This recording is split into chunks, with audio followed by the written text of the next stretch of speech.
Hello, magandang hapon Luzon, Visayas at Mindanao at sa aking lahat ng aking mga subscribers sa loob at labas ng ating bansa.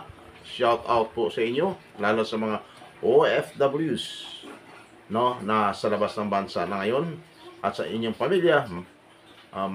Magandang tanghali po sa inyong lahat. Ito naman po ang inyong lingkod, si Kaagapay natin sa Kaagapay ECTV. Patuloy po tayo na naglilingkod sa mga kababayan natin ng mga Pilipino mula noong year 2000 pa lamang hanggang sa taong kasulukuyan. Ibig sabihin, mga higit sa dalawang dekada na tayo na tumutulong sa mga kababayan natin at Pilipino. Hindi lamang sa mga magagawa sa labas ng bansa, magiging dito sa Pilipinas. No? Ibig sabihin, magpa-local, abroad, tumutulong po tayo ang Kaagapay ECTV.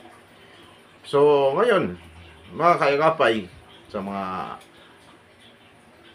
oras na ito, mayroon po tayong pag-usapan. Ito ay may kaugnay sa isang kababayan natin, isang security guard na nagtatrabaho sa kanyang agency, yung isang mall, no, sa Tansa, Cavite.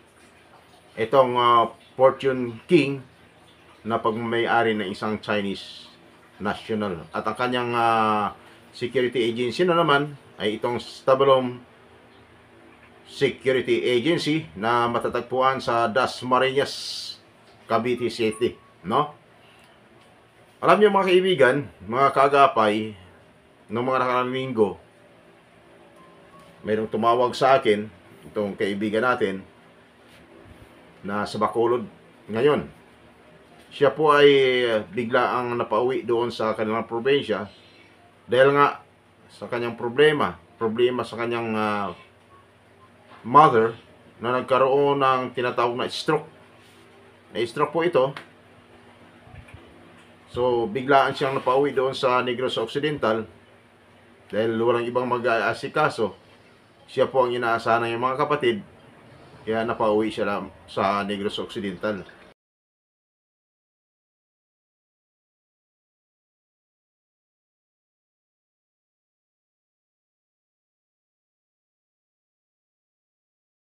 Siya umalis, siya ay nagpapaalam naman umano sa kanyang security agency, sa kanyang mga officers, no? Sa kanyang inspector, at nag-iwan pa ng sulat doon sa kanilang logbook para lang na maipasa ng kanyang mga kasamahan sa naka-assign na official ng kanilang security agency, no, na upang malaman na talagang siya ay biglang napaalis o umuwi ng Negros Occidental dahil nga sa problema ng kanyang magulang. So ngayon mga kaibigan, mga kaagapay, nung nasa Bacolod City, Negros Occidental na po siya, no, ito po ay napatawag sa akin mga 2 linggo lamang nakalipas. Dahil nga sa problema na kanyang na-encountered. Yung kanyang may kaugnay sa sa kanyang sahod, no? Mahigit kalahating buwan na sahod mula February 15 to February 29 at ilang araw lamang nag-excess siya ng ilang araw lamang itong March, no? Kaya ang kanyang concern na makuha lamang ang kanyang sahod, ang problema nga nasa Negros Occidental siya, medyo pinapahirapan umalis siya. Kaya ang sabi sa kanya ng kanyang inspector na kailangan bumalik siya ng Manila or dito sa Cavite City para siya na mismo ang mag-pick up ng kanyang salary doon sa kanyang agency. Kasi kailangan po mga kaibigan, talagang yung signatory. So, okay din naman po yan. Kaya lang katulad niyan, nangyari sa kanya. Kaya siya napauwi, emergency nga, no? So, sa palagay nyo, pag kayo ay nagtatrabaho sa isang kumpanya at mayroong bigla ang pangyayari na hindi nyo naman inasahan, tapos, siyempre, pamilya mo, so anong gagawin mo? Wala kang ibang inasahan, o wala silang ibang inaasahan yung pamilya mo, mga kapatid, kundi ikaw lamang. So, ano ang gagawin mo? Siyempre, ang una mong gawin, magpapaalam sa iyong kumpanya, ano, sa iyong superior para makauwi ng makauwi sa kung saang probinsya ka. So katulad lamang nito si Arcel Ambrona, siya ay nagpapaalam naman. Kaya ang nangyari, pahirapan sa pagkuha sa kanyang sahod, kaya napatawag siya sa atin. 2 linggo namang nakalipas. Kaya napagbigyan naman natin. Kaya lang nung tinatawagan natin ang kanyang inspector at kanilang operation manager doon sa labas ng bansa, sa kanyang opisina, hindi naman makontak. Then after 3 days na naman uli, tinawagan natin kung kaya nakausap natin ang kanyang inspector at saka yung general manager ng kanilang security agency. At sa madaling usapan, sila po ay nakipagtulungan naman at ang sabi sa atin na gumawa lamang ng authorization letter ang kanilang security at ipadala dito sa Manila, at para kung sinong binigyan ng authority na mag-pick up sa kanyang sahod, siya na mismo ang pumunta ng kanyang agency para kunin ang kanyang sahod.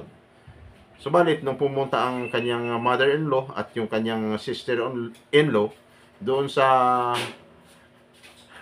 security agency sa Dasmariñas, Cavite, ang problema o masaklap mga kaibigan ay hindi naman matrace sa address na binigay sa kanila. Hindi nila matuntun kung saan ang kanyang security agency. Kaya ang ginawa ng mag-ina ay bumalik na lamang, dahil may trabaho pa ang kanyang sister-in-law at ang kanyang mother. Umuwi na lamang bumalik na lamang ng Cavite, kasi nga hindi naman matrace yung itong security agency. Kung kaya, isa pa yan mga kaibigan, mga kaagapay, na naging problema ngayon. Pero ganun pa man, ang gagawin natin, tuloy-tuloy nga na kontakin namin ang kanyang o ititrace namin kung saan matagpuan nga itong security agency na may-ari ng kababayan natin na taga Iloilo City, no? Itong si Mr. Roger lang ang nakilala ko, pero hindi na nagbigay ng kanyang tunay na apelyido. At ang kanilang operation manager na si Montemayor, pag tinatawagan natin hindi na makontak, no? Hindi na natin alam, baka dahil nga ano na ngayon Semana Santa, kaya medyo mahirapan. So in short, by this coming week, i-try namin na ipapalo up mga kaibigan, mga kagapay, para matulungan namin itong lumapit sa amin na nangailangan ng tulong para makuha ang kanyang salary, dahil nga yung kanyang magulang ay nakakonfine pa ngayon sa ospital dahil ito ay na-stroke. So kailangan po nila financial.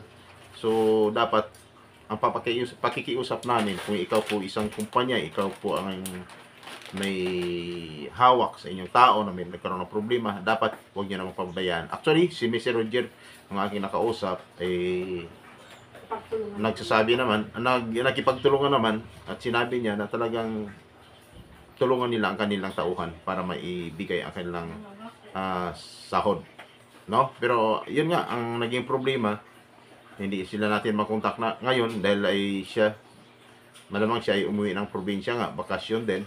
So continuous yung aming pagpapalo up para maibigay ang nararapat na aksyon doon sa problema ng kababayan natin na sa Negros Occidental na itong nagngangalang si Arcel Ambrona. Kaya sa mga kababayan natin na patuloy na may mga humingi ng tulong, may mga problema, huwag kayong mag-atubili.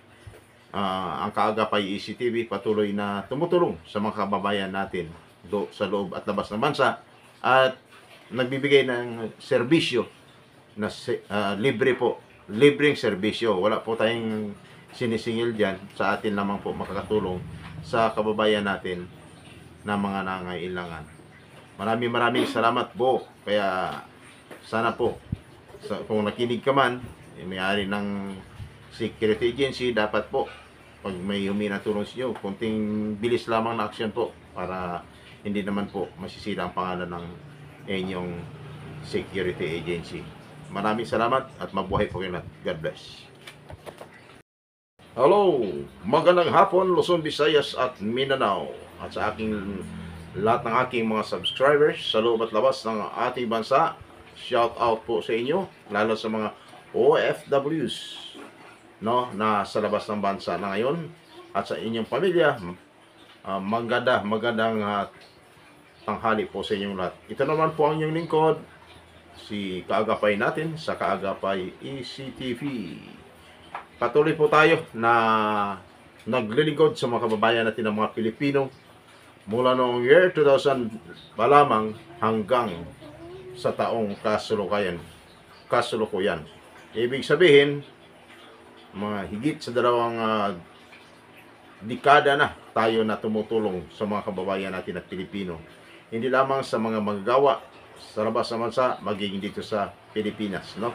Ibig sabihin, magpa-local, abroad, tumutulong po tayo ang Kaagapay ECTV. So, ngayon, mga Kaagapay, sa mga